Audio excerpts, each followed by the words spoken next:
Hello, welcome back to another episode of Full Circle with me, Onyx. And today I'm going to share a few more insights that I got with the tarot cards. So, like last week, I was working out, doing other things, and all this information just hit me hard. It's like, wait a minute.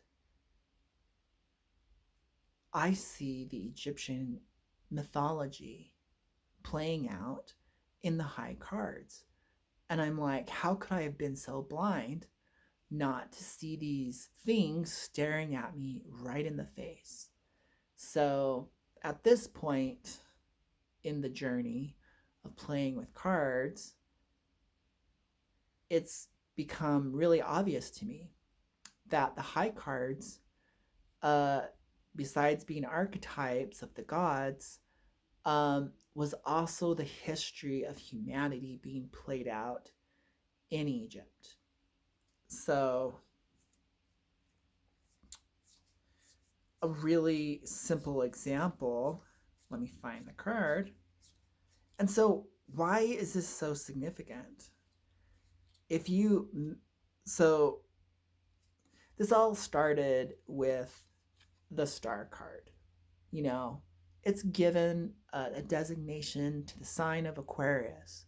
Yet, in card readings, some people think it means a lucky wish card.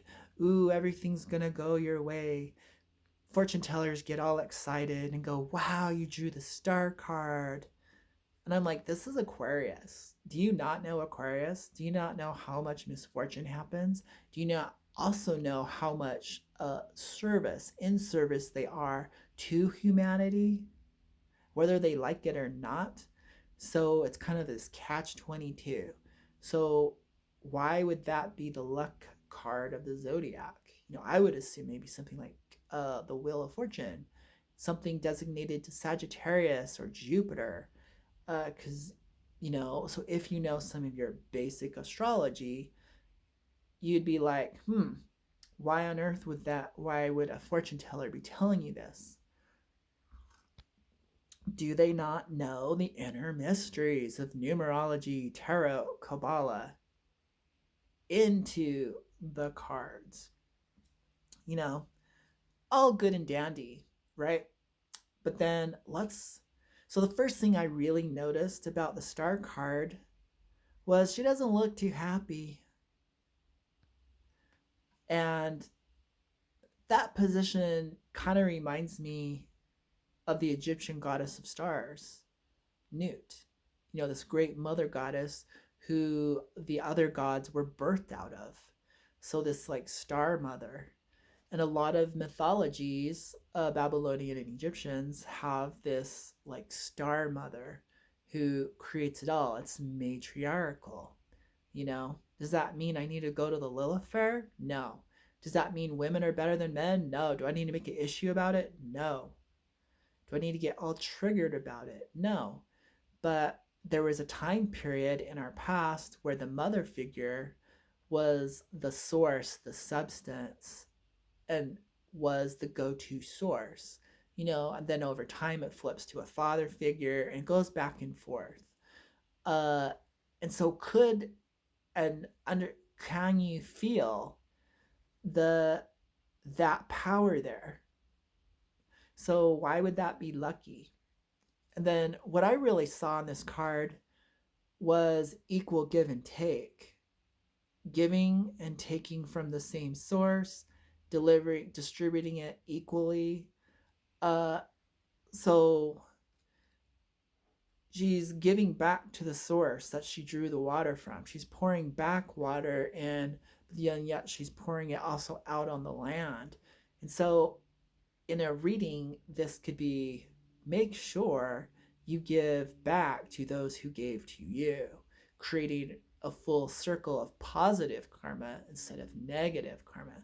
So that could be a warning. We also see a larger star above, guiding and directing. A giant star like that is kind of like a halo, meaning enlightenment, and also maybe being directed by a guide. So I see here's someone who is doing a thankless task down on the mortal plane, but they're being guided and directed. So do they really want to do it? To be in such a high position, but then yet still have a governing power over you, telling you what to do, like a guide or your higher self. So not all that glitters and gold, and we're all in service and take commands from a power, whether it's your mom and dad, whether it's your teacher, whether it's your boss, whether it's your higher self, and whether it's your higher self connected to the universe itself. Are you willing to be of service? Put yourself in kind of like in that Cinderella, what is her name? Cinderella. Putting yourself in that position of servant. And in the position of servant, you will receive. What are they receiving but a higher reward? That connection with source. So it might be, so in a reading, that could definitely be question who you take commands from. Are you getting something in return of equal value? So this would be energy management. Are you spending your time wisely? Is this where you choose to be? Wherever you choose to be is what you're voting for. So if you're in a dead end job that's really not making the world a better place and you keep working there, you're saying, yes, give the world more of this. And I'm going to vote with my body. And I'm going to vote with every hour that I put there. And I'm going to vote with this low paying income. So if they're not like recycling, if they're not creating products that are actually good and healthy for people, you're saying, yes, continue that. That's what you're doing unconsciously. So the star card may not be so happy and so lucky. And maybe that's not what it's saying. So the next card that we come to, the High Priestess. Well, that definitely looks like Isis to me in the temple. Why would it be anything less? But this is also non-polarity. We have the white and the black, and we have someone in the middle making a different choice between duality. Duality says it's either yes or no. It's either right or wrong. Quantum level thinking goes, there's more options. It's not exactly gray, but there could be a better option. There could be a solution to this paradox. So the High Priestess, besides being, so in a normal traditional reading, someone would be like, oh, someone's keeping secrets, or let your intuition guide you, or you know what's right. Okay. Now you could be like, you know what? Maybe there's a paradox going on here. Maybe you're stuck between maybe you're making a black and white choice here and you need to choose something totally different. Something to the next level. You need to make an evolved decision.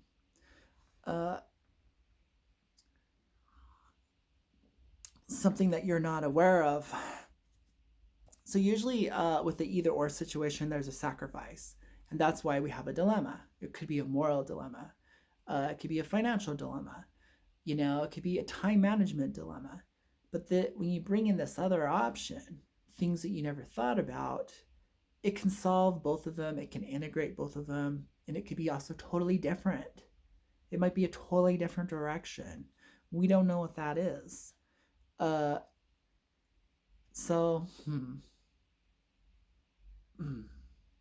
this point, it's really hard for me to wrap my head around it because I think kind of paradox does that. It's kind of a newer concept I'm playing with. But I also just like to think of being neutral and clear. So I would say make no choice and just flow. Make no choice and let the universe decide. So if you're in that either or dilemma and you're going to flip a coin, maybe just don't flip the coin at all. Make no choice. So you're like, oh, I have to make this choice. Do I keep my boyfriend? Do I let him go? Do we all move to North Carolina or do we stay here in California? And how about make no choice? And then maybe the flow will end up making the choice for you. Oh, my boyfriend decided to leave me. And then I found, so here you are making no choice. And then, oh, he confessed he was sleeping with so and so. And that ended up resolving itself. And so you made a choiceless choice. I won't choose, which is an option. But you thought you had to choose between one or the other, or that job all of a sudden gets canceled and you end up staying. So, okay, the next card, that the devil card. So when you're going through, when your heart's being weighed on the scales in the Egyptian mythology, and it weighs heavier than the feather of truth, you get fed to this beast. That was made out of 3 different animals, like a crocodile, hippo, and something else. There we go. It gets Christianized and turned into the devil, you know? So let's do. So how this all came about was really actually through the Empress card.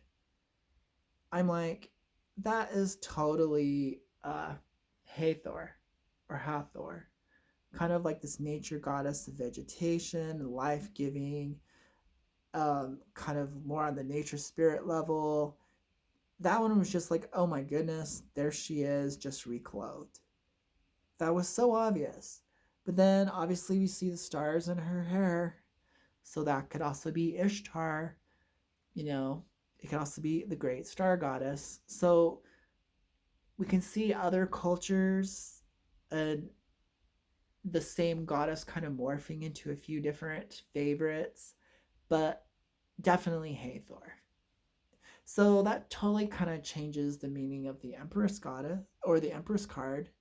If we bring her to goddess status as Hathor, uh, we can gain newer insights.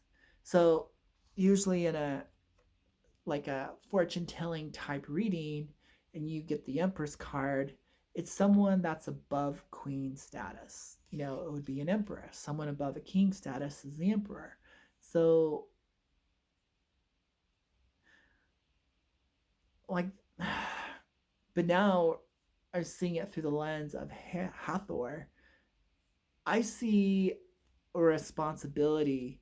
I see nurturing a whole entire, you know, classroom of kids. Like, you are the role model, you are the pinnacle, you are that connection to goddess energy. It is no less than being Isis herself, you know. It's a great responsibility. So I see someone at master level of their craft, master level teacher at a university, a master, chef, feeding the public, really representing that power. Very noble. So the emperor is obviously the pharaoh. Then we see the Roman Empire coming in and taking over Egypt, or having its influence. But basically, the God King himself. So, someone said that kings aren't real archetypes, they're kind of like pseudo archetypes because uh, they don't have the power themselves, it has to be given. This isn't exactly true. There's different levels of the king. There's actually 3. So we see this one more in the general. The general can take over the kingdom and, kill the king and become the new king. Uh, and then you can inherit the throne through bloodlines, and, you as a prince go get trained in the best schools, so you're like an elite person who's had all this money, you went to the best schools, you got the best training, you got the best education, you got the best physical fitness and fencing and strategies, and you kind of got the best of everything. which then kind of makes you the best of everything, but you had to work for that. So you kind of earn that crown. So even though uh, you might have been financially, you had to earn it still. So you had to earn it in different ways. So one was through blood, sweat, and tears, strategy and power and achievement. The other one was through inherited money, inherited family status, but you still had to work for it, hopefully. If not, you're a horrible, stupid king, or, you get that tyrannical side. But that third one that people discredit is the literal descendant of the gods, the true pharaoh, the gods incarnate or proxy. So we get like a god king, we get this priest king who has a divine connection to the higher powers, who is a channel and a representative of the gods. In that level, he is a true archetype.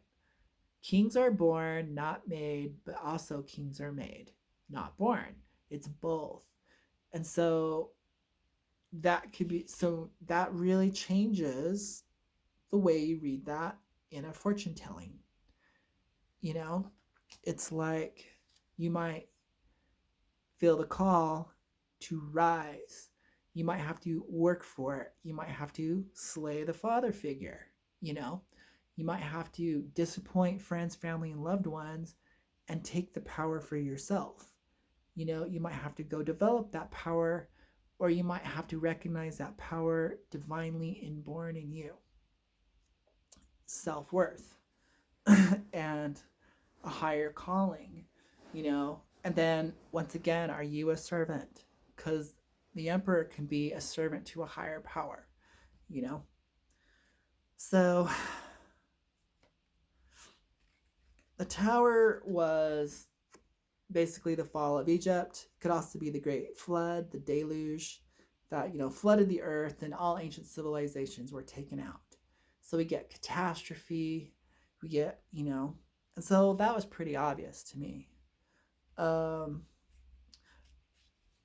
was like, I literally saw Babylon, the Great Tower of Babel, the biblical story, boom. And so it's obviously from the skies, great meteor shower. It's obviously God's will, which was natural forces, whether it was a meteor, whether it came by flood. And so I see through these cards the world being cleansed by fire, the world being cleansed by earthquakes, the world being cleansed with water, whatever, they're great natural disasters. So this is a card that gets great misunderstanding. The Hermit, someone going inward, someone has to, fast from social media and get in touch with themselves, recharge, get some of those insights, do a inner glow up, right? How about this is actually Ra, the sun god? You're like, what? That's an old man, Onyx. Looking down. I'm like, well, didn't you hear that? How Isis got her power? When Ra was old, she collected some of his spit, made a snake. It became poisonous. It basically would kill Ra. She supposedly tricked him and learned his real name. And when she did that, she asked him to make her a goddess. In exchange, she would heal him after. So she set this whole thing up. That's obviously a dark, twisted story for how Isis got her power. This obviously isn't true. But then that puts this card as Ra. And then he still doesn't lose his light. There it is. So you think Father Time. The sun keeps track of time as we move to a solar calendar instead of a lunar calendar. But then we could also see appearances being deceiving. Like the enchantress can dress up as an old woman, then maybe beg for food, and if you deny her, then she curses you. Same thing. Someone of great power can disguise themselves as an old, feebled, weak, helpless person, but really they hold much knowledge and power and insight. Maybe they're a god in disguise. So, in a reading, appearances not being real. How about trickery? Someone may take your resources and use them against you, as in the mythology of Isis, you know. So, as Isis was flying away, she was, uh, because she learned Ra's real name and became a goddess, she snapped her fingers and healed Ra. So she didn't kill him. She gave it all back to him. It was just she just used trickery to gain those powers. And I would say that's not true. Women don't have to resort to such shady trickery. Goddess Isis was always a goddess in different myths. Could this Pope, this Hierophant keeper, as above, so below, the double keys, could that actually be Hermes? Look how different that is. The great educator of the stars, of the heavenly realms, of the universe, dispensing it on the people. Well, what a horrible misrepresentation of the dispenser of truth, the divine channel of science, has now turned into the Pope. And in other cards, that conical, that like Pope hat, that is Osiris's hat, the king's hat. So we see that the Egyptians, it's pretty clear. Honestly, it's clear. And then this Justice card, so much for exactly the scales in the heart of Matt, but so weighing of the heart, justice could also be there's. So do you see where I'm getting this? Lions were protectors, great cats were protectors in Egypt. The strength card of Sekhmet could be violence. Uh, it's so new interpretations. If you're thinking about the lions that guard Egypt, if you're thinking about the lion goddess, so much for patience and kindness, shutting the demon's mouth or the monster's mouth, the lower self, divine grace, overcoming lust, all that kind of stuff. So much for that. If this is Sekhmet, who's kind of gets drunk on vengeance. And the moon card, obviously Anubis, death, medicine, embalming, the keeper, a bridge between the two worlds. So the underworld and afterlife themes here. It's not just your animal nature and your trained human nature. Your instinctual self versus your humanity goes a lot deeper. Like there's medicine, there's true black magic going on in that card. And then we get the world card. That should have been a snake. It should have been Apophis, chaos, that, law and order and the divine hermaphrodite, the whole, like, a whole new levels. Instead of coffins, it should have been the maze that initiates go through, for their training. It could also be all the hallucinogens and sitting in the boxes that they did for trances to move their consciousness to higher planes to gain knowledge from the gods, That should have maybe been a healing card instead of judgment. It should also have been the card of initiation. Wheel of Fortune could have been easily the zodiac wheel that's on the ceiling of the temples in Egypt. We get the Sphinx, we get Set, we get Apophis. Great figures of knowledge, of challenge, of chaos, discord, you know, and then we get the four beasts. So there's a lot more going on in the cards once you see it under the context. Is these Christian patterns and symbols, images, motifs have been superimposed on the Egyptian deck. And then we also realize this is a very incomplete higher deck. You know, it's rumored that a lot of the higher cards were destroyed. There is actually so many more. And it makes sense if they told the whole, if all of Egyptian myths were put into the cards, you know, or it could have been the great myth altogether. So wouldn't this be Osiris and the tree? You know, so I think he died a few times. Set chopped him up. So first time they killed him and like I think stuck him in a tree, and you know then the second time they had to chop him up and throw it into the river. Uh, and so the Hangman card, besides kind of having that crucified thing going on with it, could definitely be, when you think about it in the context of that myth,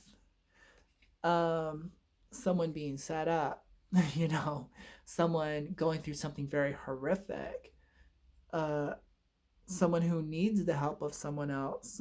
You know, Isis needed to work her magic to bring him back to life. So that's a very dire situation, the Hangman card. Uh, let's do Horus. The Sun card has now been reduced to a boy on a horse, but it could have been Horus and the birth of a new day and the promise of the Eye of Ra and the Eye of Horus, or the Eye of Thoth, protecting the Egyptians, you know? So this could be a promise of protection, a promise of hope, um, besides just being the sun. It could also, once again, be Ra in one of his other forms as a baby. So the gods shapeshifted. The gods took on the form of a child, the form of the adult, the form of the old man. They shifted through the three phases of life. Uh, who knows, with this death card, it could have been a very horrific picture. You know, could have spelt slaughter. Who knows if the beast devoured those people and left body parts everywhere. You know, we don't really know what the correct image is for the death card. Uh, there's a lot of things we don't know. Temperance, let's switch it to alchemy, and where true black magic comes from. Alchemy, God's chemistry, mixing things, making them balanced, you know.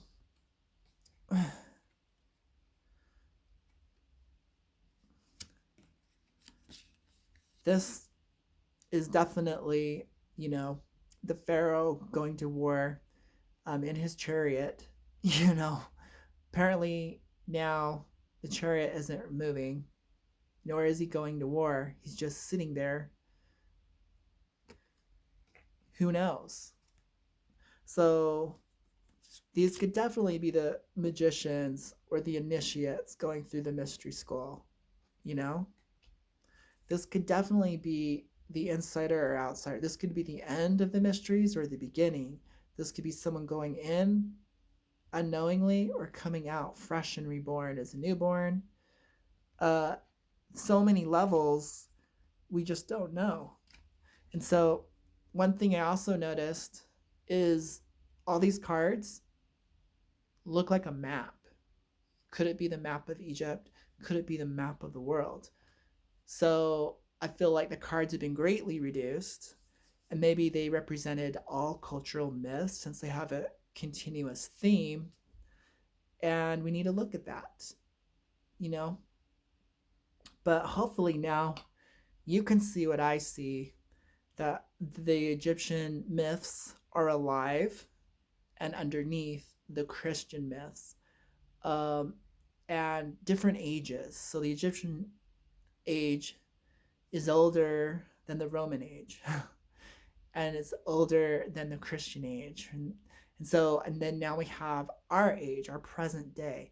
So you can see levels of interpretation, levels of information, and how they like correspond, how they line up with each other. You know, whether so we will have modern catastrophes, we'll have ancient catastrophes. We'll have modern kings, we'll have ancient kings. Uh, and so when you can see that, you can see more into the cards and get more out of it. So that's what I'm presenting here because that's what happened to me. Just like all of a sudden hit me really clearly. Just the cards started revealing themselves. And it wasn't like too mystical. It was just like, duh, can't you see that? That's the star goddess. Can't you see that? That's actually Osiris. Can't you see that? And then it was like, can't you see that map of Egypt? Can't you see the map of the world? Can't you see the ages gone past through the cards like a time capsule or something? Can't you see all the different ages? And then it was like, wow, the cards are, besides so revealing, I see what's been left out. I see what's been left out. And so, where do you get that knowledge back? Go read the myths, go enjoy them, study the landscape, because the land and the myths go together. You know, the Egyptian temples were all up and down the Nile, and the stories go with all of them, and the temples go with each of the gods and the myths. So it was like a blueprint. And then you can superimpose that on your body and get the chakra system. And so you can superimpose that on the stars and get Orion, the Sirius star systems. And so, as above, so below, as within, so without, throughout the ages, then tarot really can explode into life. And you're like, wow, no wonder why I can see backwards and forwards through time using this roadmap of myth, of geography, you know, and of the ages, history. So have fun with it. You definitely won't be getting that in a fortune telling session. Uh, and this belongs within the scope of Western mystery tradition. So if you liked it, you could consider getting a little training in Western mystery, uh, Hermetic arts. But really, I just kind of gave it to you because why not?